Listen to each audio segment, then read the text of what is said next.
Hello. Things I have learnt from the Greek of the epistles or letters of John. 1 John, 5 chapters, 2 John, 1 chapter, and 3 John, 1 chapter.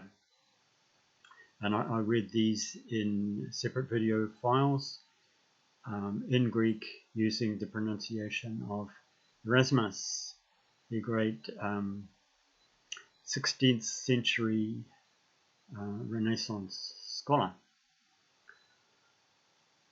So, this is chapter 1, verse 5. Kai estin haute evangelia hen akekomen apautu, kai apengelomen humin, hoti hotheos, phos estin, kai scotia en auto, uk estin udemia. Uk estin udemia, not at all.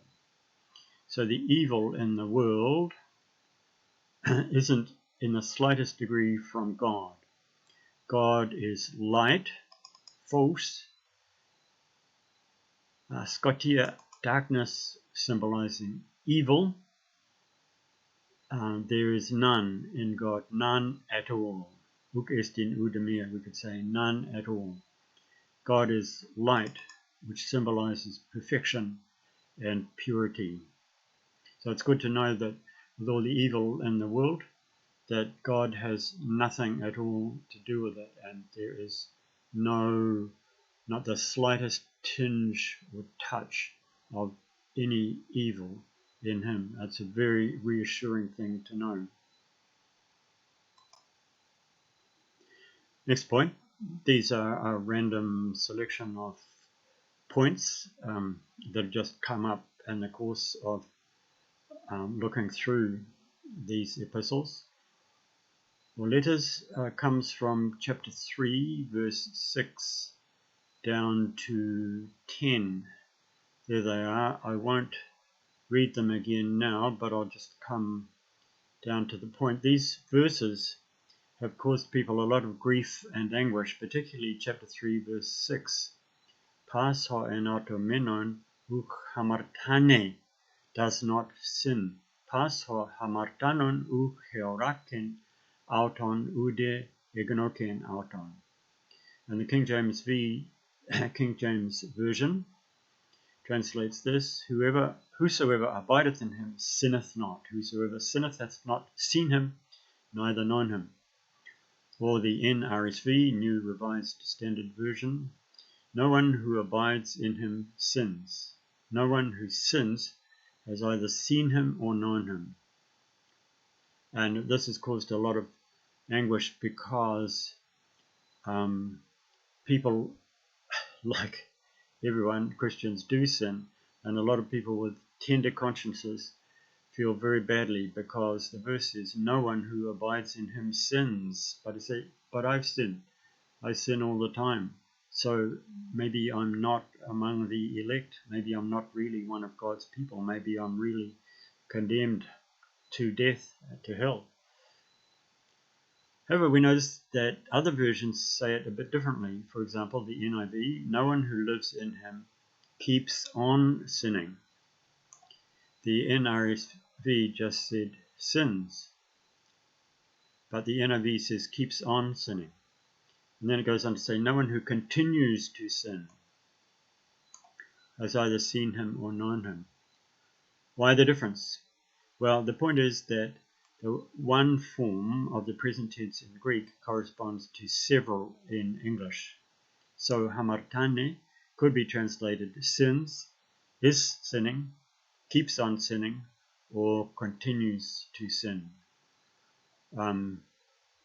Probably it's overcooking it a little bit to say keeps on sinning or continues to sin. But the reason that they do so is because of people's high sensitivity to the matter. Well, how do we know which one to choose? What John says in other parts of his letter can guide us.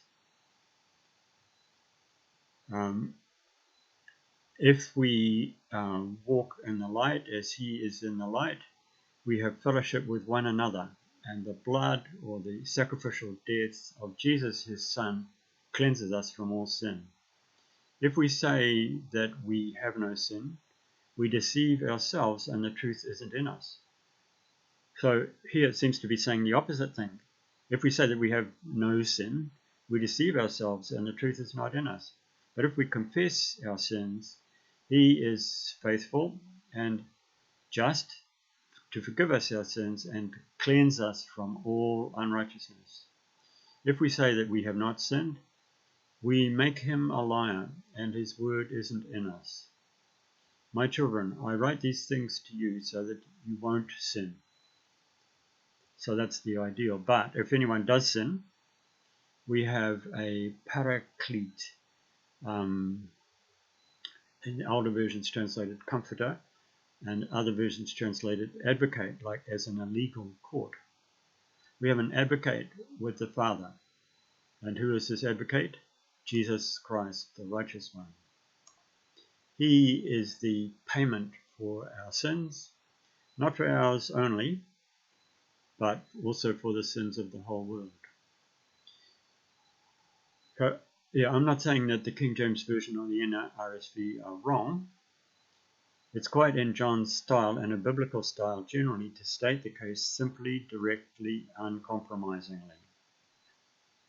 So, with the understanding that, of course, there are exceptions, they'll be stated elsewhere. So, I think from that point of view, it's a legitimate translation to say in those earlier verses, the one who abides, who stays in Jesus, does not sin. So that's a simple, direct, uncompromising statement of the case.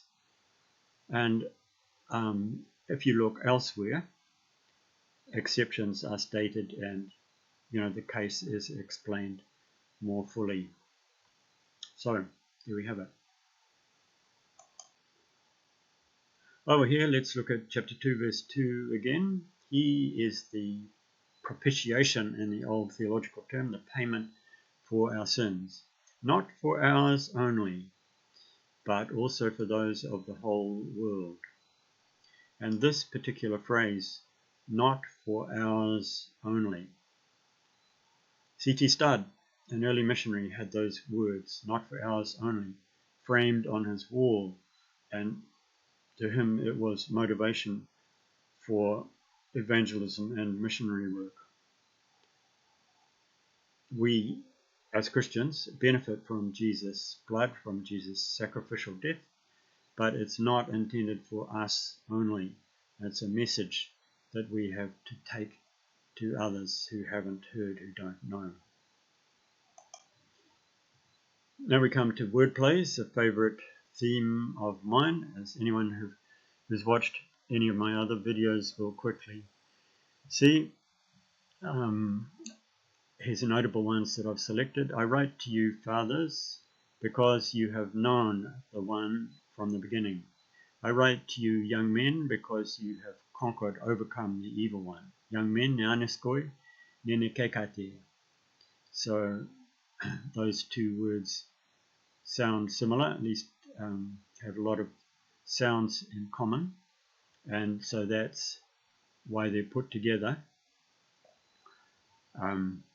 What I often say about word plays is that in modern languages like English, a word play is a joke or just some fun or a little bit of embellishment, but not usually taken seriously. But in other cultures, other languages, and other times, pre-modern times, they were taken a lot more seriously. And so this, I think, is not just, a bit of a laugh, but it's seen as having significance, that the young men are the ones who conquer. Here we have a different one in chapter 2, verse 19. They went out from us because they were not of us. They did not belong to us. But the same word, ex. They went out, ex, going out, They went out from us because they weren't from us in the sense of belonging to us. So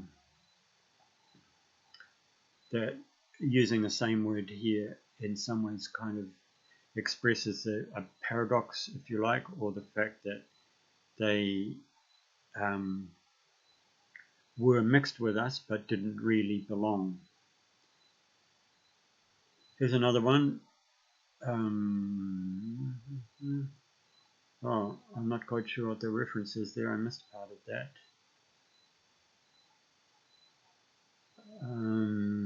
Yeah, I'll check on that. Yes, I fixed it up. Chapter 3, verse 2. Beloved, now we are children of God. It's not yet apparent what we will be. We know that when he appears, we will be like him, because we will see him as he is. So the similarity between these two words, we will be and we will see. So we will be like him because we will see him. So he seems to be making a logical connection between these two very similar words. Why will we be like him? Because we will see him as he is. Okay, and finally, chapter 3, verse 19 and 20. By this we know that we are in the truth, and we assure our hearts before him, because if our hearts condemn us, because God is greater than our hearts and he knows everything. So the word for condemn is the word for know with this prefix kata in front of it. And so here's the again a logical link here made on the basis of the similarity, relatedness of these two words. So our hearts condemn us, but God knows everything. God knows more than our hearts. God knows everything.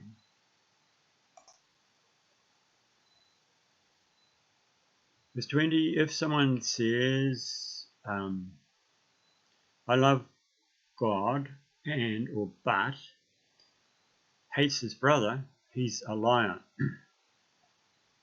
If you don't love your brother whom you've seen, how can you love God? Or you cannot love God whom you have not seen. The logic here is interesting. Someone might object and say, I think it's easier to love someone I haven't seen. I know for sure it's hard to love my brother who I have to see every day, who irks me whenever I see him. But it seems John is calling on a culturally acceptable idea.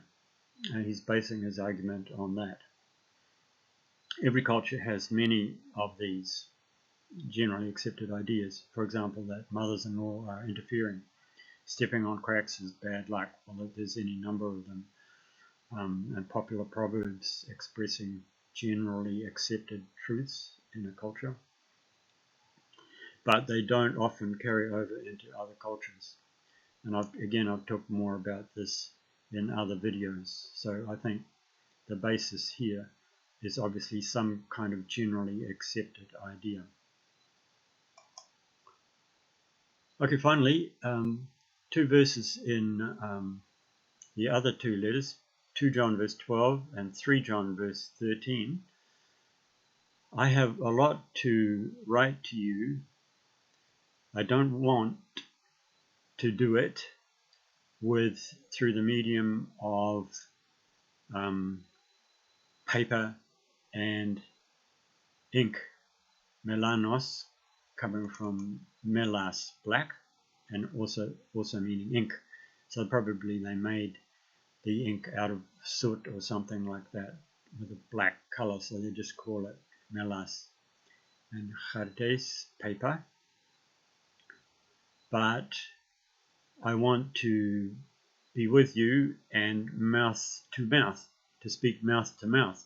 Well, of course, we use mouth to mouth for something different, but we would say, what would we say? A little translation exercise for you. Have a think about it. maybe if you want to pause the video and think about it, how would we say that in modern English idiom? I want to speak to you mouth to mouth. What would we say? Okay, well, my suggestion is face to face. That's probably what we'd say. I want to speak to you face to face.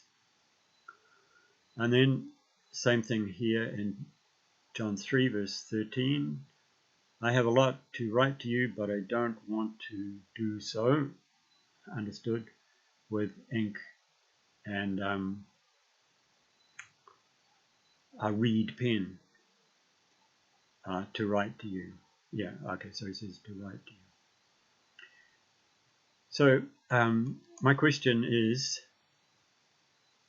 what would John make of Zoom or modern media of communication? With this virus lockdown, I've started using Zoom, and I think it's great. It's really great. You not only hear people's voices, you see their faces. And to me, it has really all the advantages of face-to-face and some extra advantages in that I can attend a meeting without needing to leave my house, leave the warmth and comfort of my room. So I think if John had had Zoom available, he would have just gone ahead and said it. But he didn't want to trust it to writing, which of course is a much more limited medium. You can't pick up the tone of voice, and you're not there to elaborate and explain any misunderstandings. So I think if he had Zoom, he would have just gone ahead. He wouldn't have worried about that. What do you think?